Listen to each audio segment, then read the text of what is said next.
Welcome back, everybody. Of course, you know me. My name is Dr. Keith McNally. This is Coach's Corner.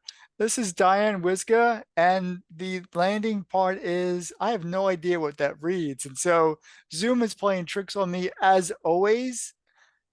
Diane, it's a pleasure to have you back on the conversation. Thanks very much, Keith. It's a pleasure to be here from Whidbey Island, Washington. I appreciate that. I couldn't even pronounce that if my life depended on it. Anyway, you were on the Question Guy podcast, and you I gave us was. you gave us such a story that I wanted you to come back because you took that journey, you took that personal journey, and now you help people through their own journey, through I story. do. Hmm. Yeah.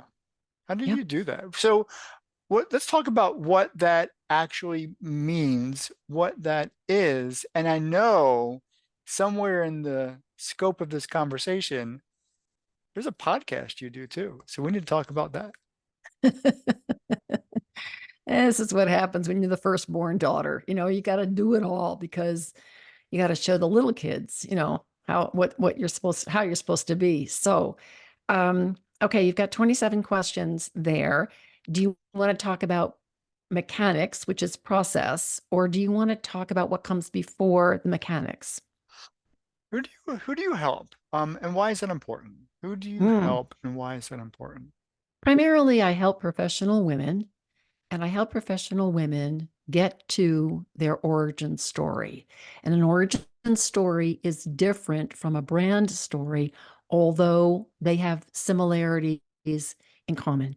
So, an origin story is your who, it precedes your why. And your why is what shows up in your brand story, but your who is the foundation for your why. And if your who is in alignment with your why, then you've got a pretty good chance that your purpose and what you're doing and who you're doing it for and why it matters is all in sync. It's all in harmony. So going back to the origin story, you're looking at how did you get from there to here? And we have a number of origin stories. It's not just going to be like in the beginning there was the creation and then it goes all the way to the end. It really depends on what's your purpose? Who are you speaking to? How come you want to create this origin story? So I have a client right now who has a difficult time articulating the type of work she does, for whom she does it, and why it matters.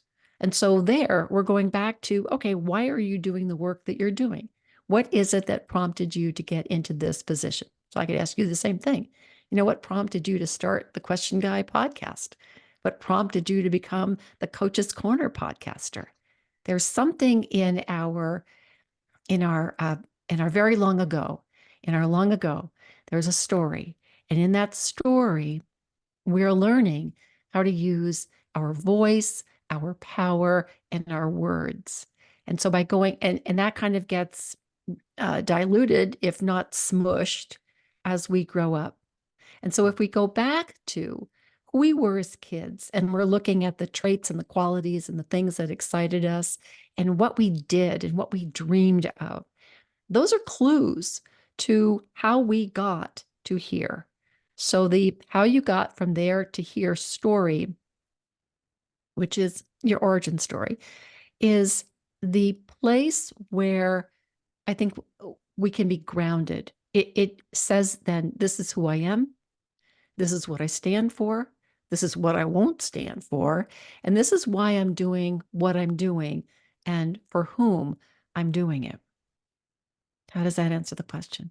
That's a lot to unpack. And so I know helping people figure that out is often a Yeah. challenge in and of itself because Hmm. we tend to, like you said, dilute and misinterpret our own lives, our own Hmm. narrative. Hmm. And so it's challenging for any one of us. And, and we'll use me as an example because you brought Hmm. me up in my own conversation. Where did these conversations that I'm having get started? And, Hmm. we could bring it back to a couple of years to different events that kind of seem to circle each other one Mm-hmm. my second suicide attempt, Mm-hmm. one COVID in the quarantine, and three unemployed for 12 months. And so Mm-hmm. lots of variables going on that then said, I literally need to reset my life.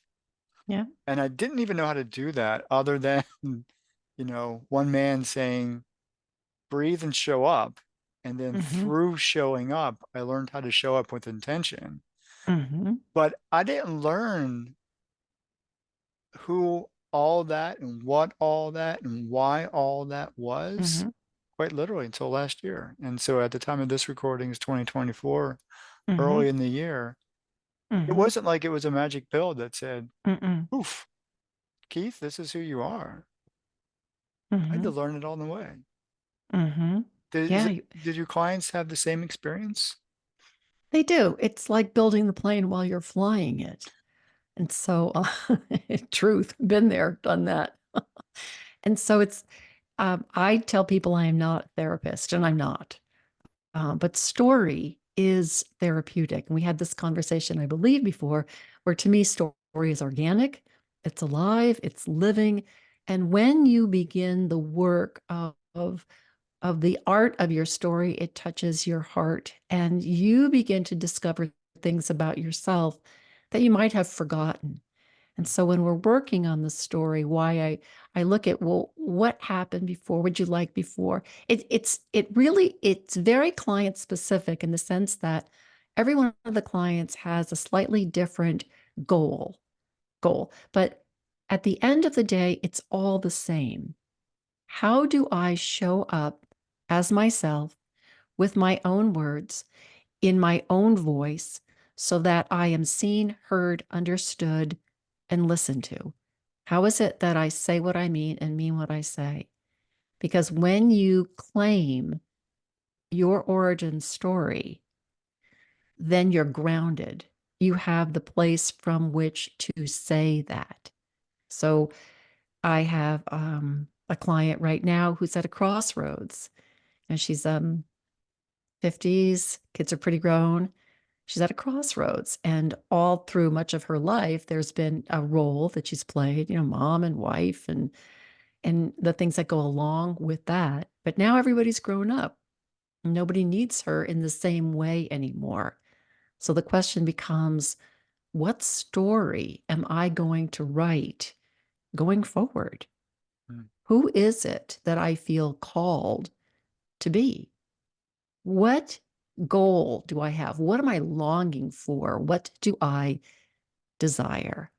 And I think underneath that, there is a voice that whispers. It's a voice that we've probably always heard, but never quite paid attention to. And so what I'm looking for is that what's there? What is whispering to you? Once I get a sense of that, it becomes easier to listen it out. Because, as we said before, you know the story you want to tell. I'm just here to help you find the words you didn't know you had.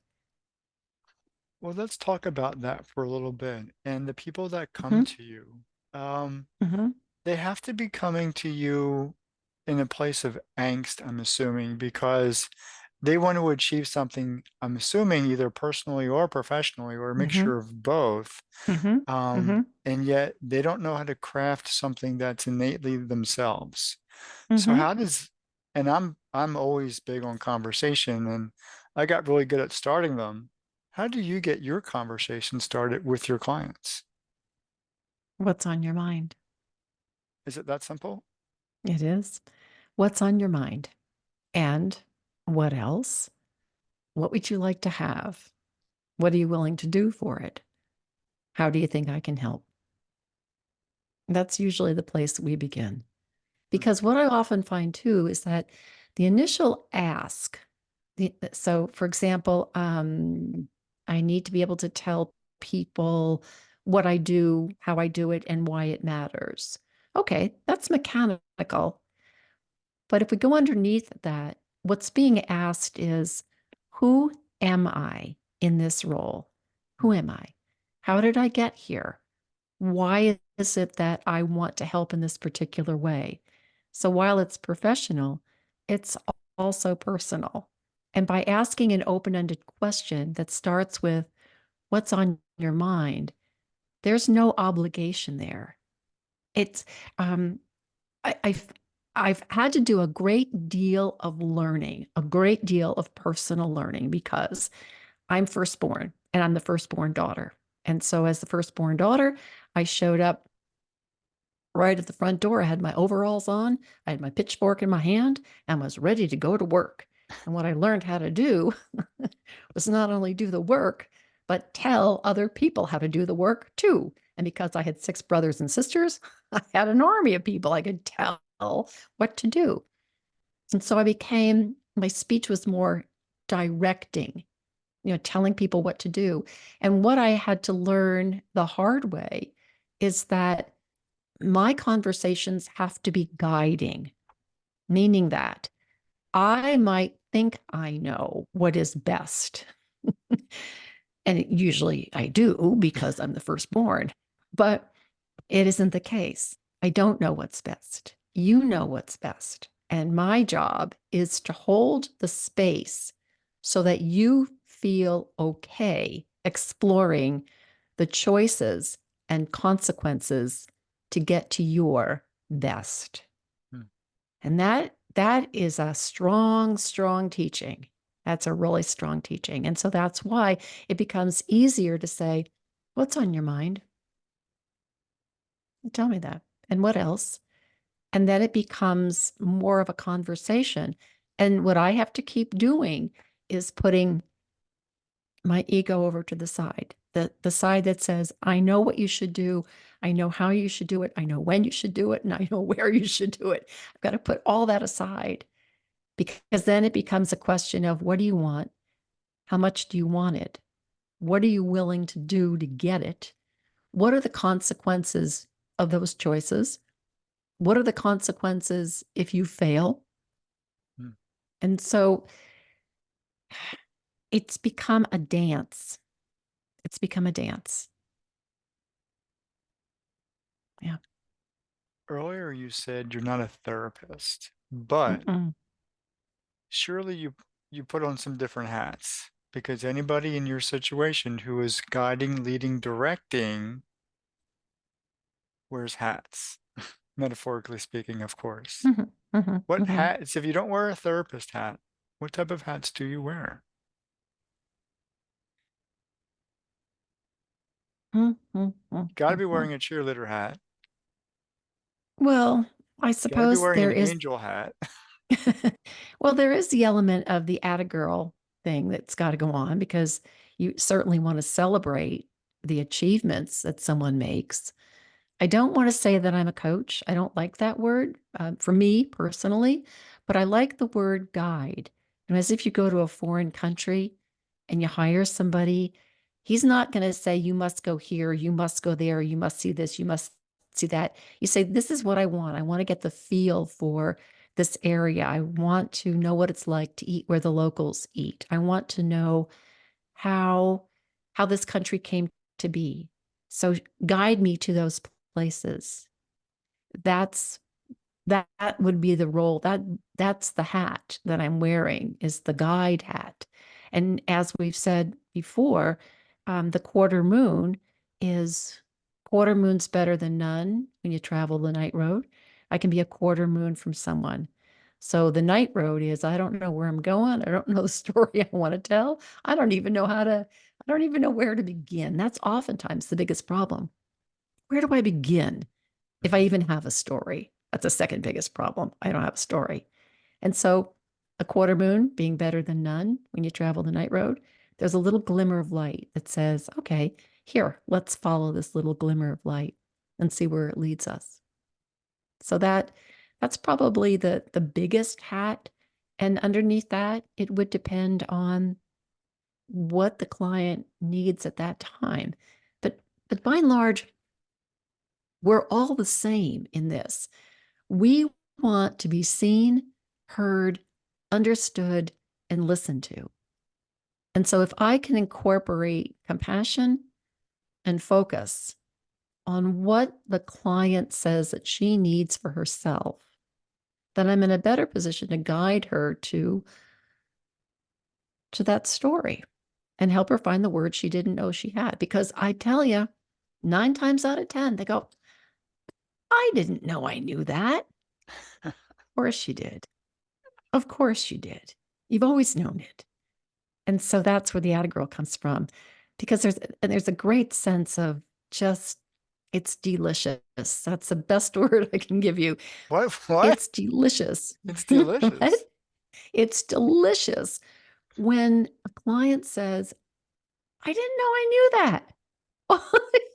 Yeah, I think that's the greatest joy right there. That's a very unique word for an epiphany moment. Delicious. Yeah. Well, But ha- go ahead. we I think sometimes we gravitate to the same words all the time. Oh, that's awesome. Oh, that's terrific. Oh, that's sensational. But when you think about the word delicious, it describes certainly how something tastes to us, but it also might describe how something feels to us. Ooh, that's delicious. To snuggle up in a warm blanket with a kitty. So yeah, I plus whenever I say it, I think of a friend of mine who I've known for a long time. And she says, I don't know why she says it this way, but she says delicious. I go, "Oh, okay." You could just eat it with a spoon. Yes. So that's my word. I Hmm. love it. I totally love it. Yeah. Just a few more questions because I want to get into the specifics of one, why you said earlier your clientele are women, only women. Is there a By and specific large. re what? By and large, yeah. And it's odd because when I had my practice as a litigation consultant, for the most part, my clients were trial attorneys, plaintiff litigators who were men. And there's a lot of women practicing law. It's probably 50-50. But for some reason, they were men and they were smaller firms. I find that women are more agreeable to the process of an archaeological dig, of exploring where they might have come from, and of committing themselves to the work it takes to put their story together. That's just been my experience. And it's just been my experience that women gravitate to my work kind of like filings to a magnet. And so while I wouldn't exclude a fellow, if they came with a problem or a question, it just so happens that I seem to I seem to go that way. Just who my clients happen to be. Well, where can your clients find you? Where do you hang out? Well, if I'm not hanging out here with you and your Legos, I'm certainly on LinkedIn, and that's a good place to direct message me. But the better place, there's two places to find me. One is Quarter Moon Story Arts. That's my website. And there's all kinds of information there and audios and services and a news audio letter that you can sign up for and a free 45-minute story startup session. Hmm. So if you want to run something by me and say, what do you think about this? Do we make a good collaborative team? Sure. Let's check it out. And then also my podcast, Stories from Women Who Walk, has become a niche market. It's 60 seconds, 60-second episodes. Sometimes they're a little longer, but those are Monday through Friday. And there's a theme for every day of the week. I hit 1,000 episodes New Year's Day. New Year's Day. The fourth year comes up April 1st. And so I don't know if I'm going to take a break at the 4-year mark or if I want to push it to 200,000 plays. And I'm relatively close. So I don't know. Again, but I'm going to take a little bit of a break. But they can find me and listen. It's on all of the platforms. So Stories from Women Who Walk, you'll find it everywhere. And Quarter Moon Story Arts, you'll find me. You'll find me there and get an opportunity to sign up for something and get a bonus with the newsletter and see if we have a chance to work together.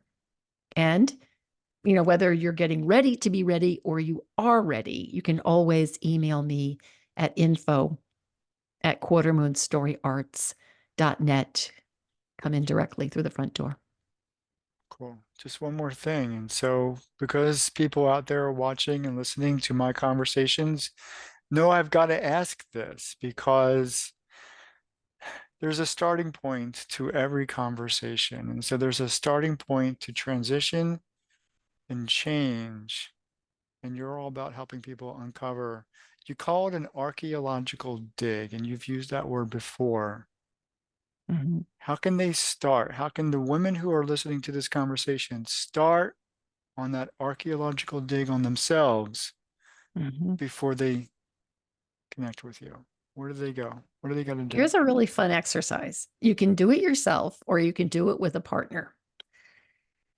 And if you're going to, so there's two parts to it. One is the caller and the other is the responder. And so what you're listening for are the traits, the qualities, the values, the key words that come up that will give you an idea of who the main character, you, is going to be in your story. Hmm. And so we'll play this game. I know you, Keith. You're the kind of fellow who, and your job would just be stream of consciousness, complete the sentence as yourself. And we would do that a couple of times.